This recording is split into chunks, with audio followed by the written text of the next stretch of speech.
Hey everybody, welcome to Chris Fitzpatrick Speaks. You know, my favorite television show of all time is Mad Men. Ran from 2007 until 2015 and picked up 16 Emmy Awards while introducing us to some of the most interesting characters of all time and a story told through the lens of life in the 1960s on Madison Avenue. I love this show. I've gone through the series at least 6 or 7 times. Some of the seasons I've probably watched 8 or 9 times. And the hallmark of any good show is that every time I rewatch it, I pick up on something new. A detail I missed, a connection that I hadn't made yet, and one of my favorite things to keep an eye out for are real-world business and leadership lessons as told through the show. Now, here's a disclaimer before I reveal my 11 quotes and moments from Mad Men and their real-world leadership applications. I am in no way advocating that you should run a business or be a professional the way you see in Mad Men. That is not advisable. A lot of what you see on the show is the way things may have been in the 1960s, and it just would not fly today. But that doesn't mean there still wasn't tremendous wisdom in the show. So what I want to do is take you through 11 of my favorite moments and talk a little bit about their real-world leadership lessons through the eyes of Mad Men. Now, of course, before I do that, I'm in my Sunday hoodie and I'm very comfortable, but I feel as though I'm a little underdressed to go through a Mad Men list. Let me rectify that. I'll be right back. All right, now that is much better. Now we're ready to talk about Mad Men. As we jump into the 11 lessons in leadership from Mad Men, I just remind you one last time to please hit that subscribe button, ring the bell, and get notified when new content comes out here on Chris Fitzpatrick Speaks. And don't be afraid to share anything that you see today. Please let your friends, let your family, let your network know about the content on the channel. New watchers are always welcome. So, let's get down to brass tacks and enjoy these 11 leadership lessons from Mad Men. Could I get some ice? See my point? Absolutely. He's more valuable to the agency than I am. Don't fool yourself. There's a Pete Campbell at every agency out there. Well, let's get one of the other ones. You're going to need a stronger stomach if you're going to be back in the kitchen seeing how the sausage is made. You're going to need a stronger stomach if you're going to be back in the kitchen seeing how the sausage is made. From Season 1, Episode 4, New Amsterdam, here we have Bert Cooper, he'll show up a lot on this list, talking to Don Draper about some of the things that go on behind the scenes at an organization with the size and complexity of Sterling Cooper. Don wants Pete Campbell out of there. He's fed up with him. What Bert is explaining to Don, though, is that he's going to have to be prepared to see how things really happen, and he's going to need to be able to deal with the realities of the backstage in an organization like this one. You see, when it comes to leadership and when it comes to being in charge, when it comes to running an organization and being in a position of power like that, I think there's this sense that there's a lot of glamour that goes along with it, especially in a show like this that really does glamorize its lead characters. But the truth is, when it comes to leadership, when it comes to management, when it comes to overall performance, a lot of what goes on and a lot of what makes people successful is the stuff that's done in the trenches. It's not the glamorous stuff. It is the stuff that's happening back in the kitchen, the sausage being made, not necessarily the final dish. This is what Bert is trying to impart on Don here, is that you're going to need a stronger stomach to deal with the realities of what it takes to be a leader in this organization. And I think that's an important lesson to take. Sometimes you may not always be prepared to get your hands dirty and do the work in the trenches, have the difficult conversations, to deal with the employee that you may not like, or to deal with the situation you're not fond of. But if you want to be successful, and if you want to be able to lead the organization, sometimes you have to put those feelings aside. Sometimes you might need a stronger stomach. Which color did you like? I didn't get the one I liked. Someone took my color. Why didn't you choose another one? I'm very particular. As opposed to the other girls? I don't know. I don't think anyone wants to be one of 100 colors in a box. You are unique. You are special. You have talent. You belong. This quote from Peggy Olson about not wanting to be one of 100 colors in a box is a statement of individuality. Each person is unique. Each person is special.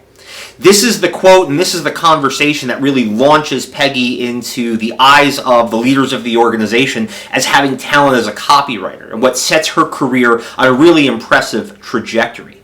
But it's a great reminder to all of us about the importance, the value, and the impact of our own individuality. Peggy realized that, and she had no problem sharing that with somebody who really was in a position of power within the organization. She was saying that, I didn't get my color. I'm not going to go choose another color because it's not mine. It's not who I am. She didn't compromise her individuality to fit in with the rest of the group. Part of the reason why she was so successful in her rise up the organization. So embrace your individuality. Don't run away from it. You are special. You belong. You are more than just one of 100 colors in a box. Don, fire him if you want. But I'd keep an eye on him. One never knows how loyalty is born. So now here we are, Season 1, Episode 12, Nixon versus Kennedy, and we're nearing the climax of the initial pilot season of Mad Men. And Pete Campbell has gone and stepped in it once again, and he has tried to get Don fired for lying about his identity. We're going to come back to integrity in just a little bit. But what Pete and Don are surprised to find out is that Bert Cooper really doesn't care that much. He's not terribly concerned about who Don is or who Don says he is. He says in this room is Don Draper, and that is the reality that he is prepared to accept. After Pete leaves the room dejected, Bert says to Don, you can fire him. You've been wanting to fire him for some time now. Go ahead and do it. However, before you take that step, maybe you want to keep an eye on him. One never knows how loyalty is born. This is absolutely true when it comes to team leadership. Leaders who have the loyalty of their team members can get the most out of those individuals. Getting rid of somebody or disciplining somebody at the first sign of a challenge or first sign of an issue is not what great leaders do. They dig a little bit deeper. They find out what motivates somebody. And they try to develop that loyalty and that relationship with them that otherwise they may not have had. If Don had decided to fire Pete right here, he would have lost a critical ally for the rest of the series. In fact, Pete's loyalty is a major plot point in Season 2, and it saves Don's job. One never knows how loyalty is born. But if you can achieve loyalty with your team, there's no telling what you're going to be able to do. For me, it wouldn't be Grin and Barrett. It'd be Grin and Brownstein. This is America. Pick a job and then become the person that does it. From Season 2, Episode 5, The New Girl, comes my favorite quote from the entire series. One of the things you'll notice about this list is that I did it in chronological order. I'm not ranking these 1 through 11 with my favorite being at the top and my least favorite being at the bottom. No, I have a favorite quote and then the rest are all tied for second. This is that favorite quote. Now, Bobby Barrett may have been a more minor character in Season 2, but that doesn't mean that she wasn't impactful. And this quote, this is advice that I've taken personally on many an occasion. This is America. You pick a job and you become the person who does it. Take ownership of your career, of your life, of your trajectory, of your path. It's not always just about trying to fit into a mold. Sometimes it's about being who you are. Picking a job, an occupation that you know you'll be good at, something that you'll love doing, and then becoming the person who does it. I once got promoted in a job with a job description that I wrote. Went to my boss and said, this is what I envision myself doing. This is what I see as being the next step in my career. They agreed. I earned that promotion, and the reason I did that was because of this quote from Bobby Barrett. Pick a job and become the person who does it. Embrace your skills, embrace your individuality, embrace your passion. Become that person. I agree with Bobby on this one. I don't know why anyone had to know about that. Even me. No, of course you, but I just thought that I love Freddie. What's your point? Don't feel bad about being good at your job. Don't feel bad about being good at your job. What more could we say about imposter syndrome that hasn't already been said? If you're good at something, embrace the fact that you're good at something. Doesn't mean that you become cocky, doesn't mean that you become arrogant, but you should be proud of being good at something or being great at something and understanding that you deserve what goes along with that. You know, I think that many of us are conditioned against success in some ways very early on. When you get that professor, when you get that teacher, maybe as early as middle school, who grades on the curve, and whoever gets the highest score in the class is the one who skews the curve and makes the grade worse for the folks who are at the other end of the grades, right? I remember this. I remember being frustrated by this unless I was the person at the top of the curve. But then whoever that person is who gets the really good score, everyone else is mad at that person for causing their grade to get worse by comparison. It's a really interesting case study into how we react to other people's success. So just because you are successful does not mean that you should feel guilty, doesn't mean that you should feel bad, doesn't even necessarily mean that you should downplay it. Be humble, respect the hard work that goes into your success, respect your talent, respect people around you, but don't be ashamed of being good at what you do and about being who you are. It's a really good lesson for Peggy here, and she was not ashamed of being good at her job for the rest of the series. And she kept advancing as a result. It means the only thing keeping you from being happy is the belief that you are alone. Now from Season 2, Episode 12, one of Mad Men's most beautiful quotes comes from one of the show's most beautiful souls, Anna Draper. Now in this context, she's reading tarot cards with Don. She's trying to give him some insight into his future. And she tells Don that the only thing keeping him from being happy is the belief that he is alone. Now, in this particular context, Anna is speaking very directly about Don on a personal level. Don's personal life is kind of in turmoil at this point, and he feels as though he may be alone. In fact, I think he goes to see Anna because he feels like she's the only one who really understands and knows him, because she's the only one who knows his secrets. But this has an incredible application in the professional world as well. You can't downplay the importance of the work best friend. Being connected to your peers, being connected to your colleagues, being connected to your team members, being connected to your boss and to your manager. There are enough studies out there that show that there's higher retention in organizations where people feel more connected to their coworkers. It creates a happier experience. But those who feel isolated often are less satisfied and less productive. Even if you're in a job that requires a tremendous individual effort, knowing that there are people around you that care about you will make you more motivated, more excited to be there. You'll care more about them, and it creates a community. You spend a lot of time at work. So shouldn't you be around people that you like and people that you care for? People who care for you? Maybe the only thing keeping us from being professionally happy is the belief that we're alone. I'm very fortunate. As I do this video right now, I know I'm surrounded by colleagues and work best friends who I value a great deal. So I get to be very happy with that. I hope you are too. Those. Bring a couple of iceberg wedges, blue cheese, bacon. So let's say I don't have a guilty conscience. Good. And let's also say the change is neither good or bad. It simply is. It can be greeted with terror or joy. A tantrum that says, I want it the way it was, or a dance that says, look, something new. So we've reached the second half of our list, and here at number 7 is one of my favorite conversations. This one comes from Season 3, Episode 2. And it is a masterclass conversation in adaptability, flexibility, and change management. Here, Don and Roger are sitting having a meal with an executive from the new Madison Square Garden. And the plans for the new Madison Square Garden are being met with incredible resistance.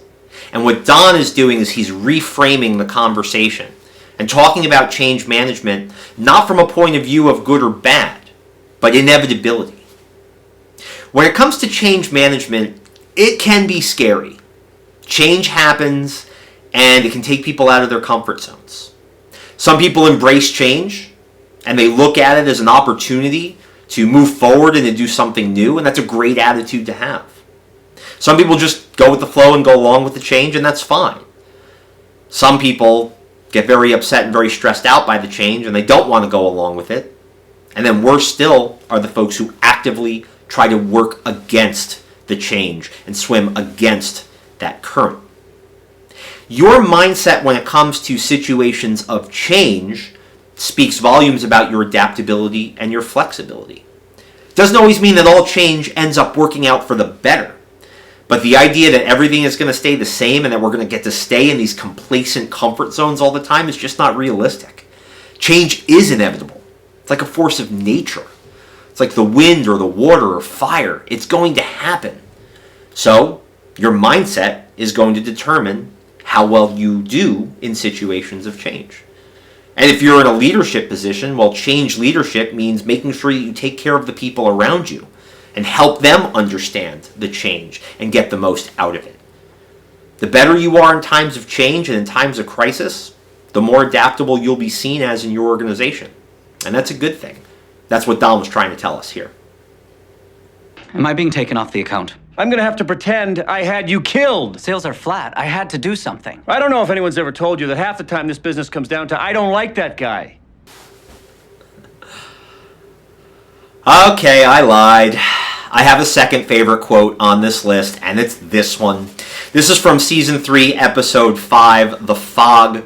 And here we see a little bit of the positive side of Pete Campbell. He's competing with Ken Cosgrove to see who can bring in the most business to the newly purchased Sterling Cooper. It's now been bought by PPL in London.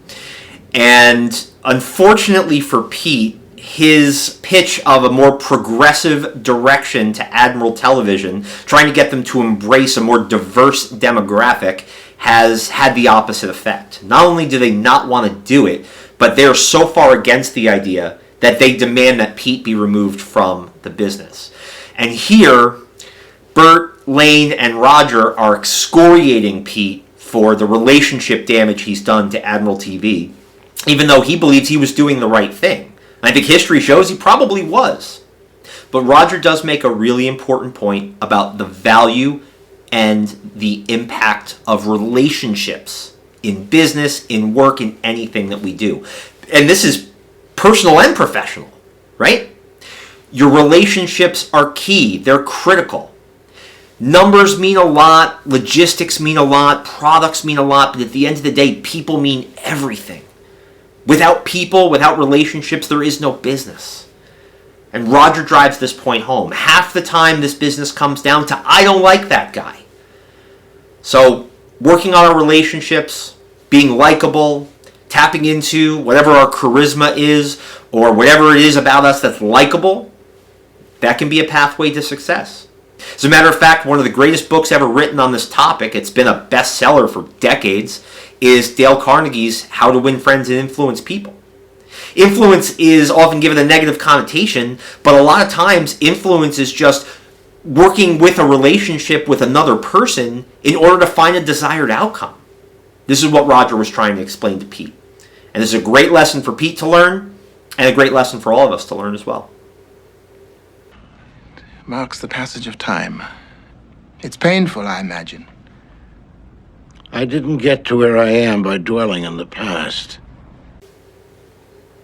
Season 3, Episode 10, The Color Blue. And once again, we go to Bert Cooper as he says, I didn't get to where I am by dwelling on the past. Now, I think it's important to parse something out here. This doesn't mean that Bert doesn't still think about what's happened before. And it certainly doesn't mean that he didn't learn from what's come in the past. But he doesn't live in the past. He doesn't dwell in the past. He's still a future thinker. He's still thinking about what's coming next.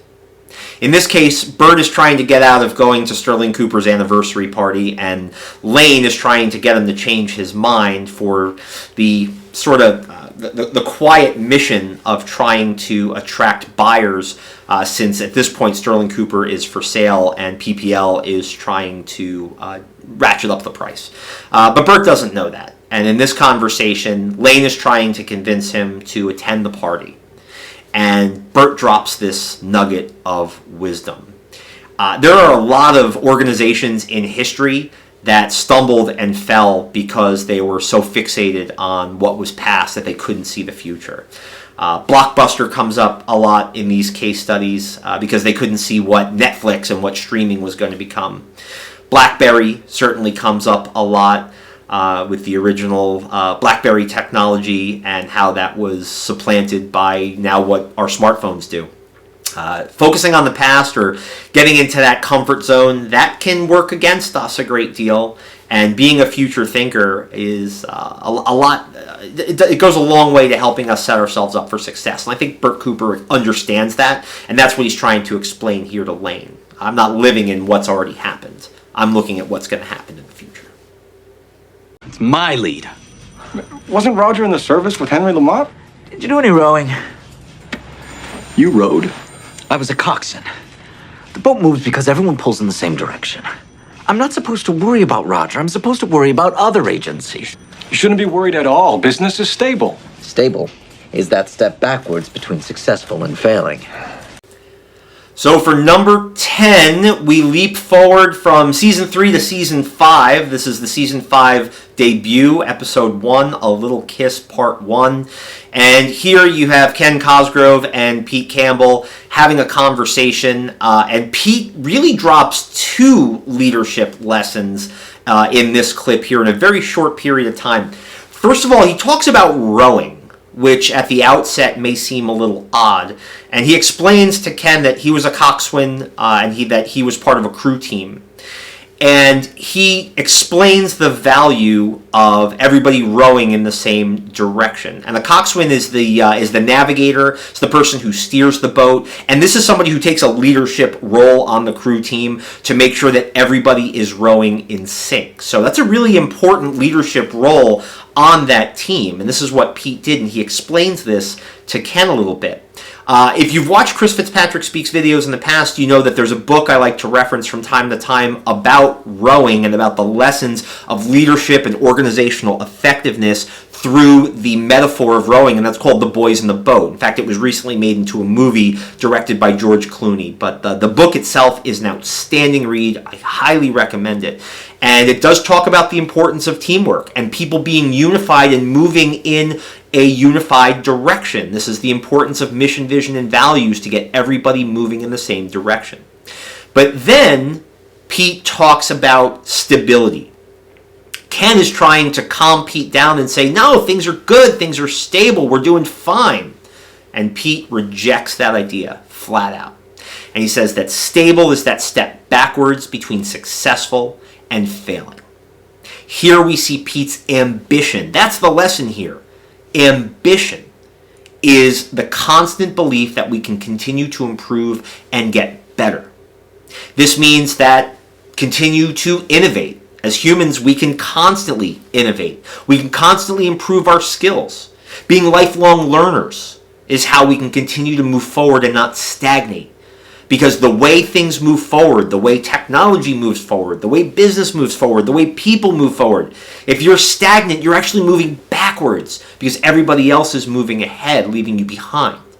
So always looking at ways to continue to move forward. That's Pete's lesson here. And I think he's absolutely right. Emergency with an airplane. I don't want to do any of this. I'll see you Monday. Hold on a second. You want me to work up an entire corporate image campaign for $10? I can make you do it for nothing. I'm the boss. You're right. The work is $10. The lie is extra. Incredible. What do you make a week, sweetheart? You don't know, huh? That's helpful. All right, and number 11 from season 5, episode 4, Mystery Date. One of the funniest moments on the show. Really, anytime Roger and Peggy interacted, it was gold. These two played off each other wonderfully. I'll set the scene for you if you haven't seen this one. It is Friday afternoon. Roger was supposed to assign work for Mohawk Airlines to members of the creative team, and he completely forgot because he was disengaged and his mind was elsewhere. And now all of a sudden he remembers on Friday that the work is due Monday because that's when the meeting with Mohawk is. So he goes over to the creative lounge and finds Peggy already a few drinks into her weekend, talking with some of the other folks from the creative team, and he is panicked and saying, I need this done for Monday. And Peggy has some courage here and she pushes back a little bit. And Roger then tries to bribe her with $10 for the work. And Peggy explains to him exactly how big of an ask this is. And what does Roger do? He tries to pull rank, says, I can make you do it for nothing. And Peggy says one of the great lines in the show. The work is $10. The lie is extra. This talks about integrity. The lie will always end up costing you more. Integrity is a skill that we all have, we can all achieve, we can all attain, and it costs nothing to develop. But when we lie, when we deceive, now we not only have to focus on what it is we're lying about, we have to remember the lie, we have to remember the details, we have to be able to work our way around anybody asking questions. It's not worth the effort that just telling the truth in the very beginning would have been worth. So in this case, when Roger asks Peggy to lie about when he assigned her the work so he could save face, it ends up costing him all the cash in his pocket, which was several $100s. And for those of you who've seen this episode, we all remember that Peggy stops just short of taking Roger's watch. It's a hilarious scene. And for anyone who's new to the show, definitely check out this scene because it is one of my absolute favorites. Because it talks about integrity and honesty. The lie always costs extra. All right, and that is our list. That is 11 quotes and moments from Mad Men and the leadership lessons that I've taken from them. I hope you've enjoyed going through this list with me. For those fans of the show, I hope you had a good time reliving some of the moments and maybe looking at the show through a slightly different lens.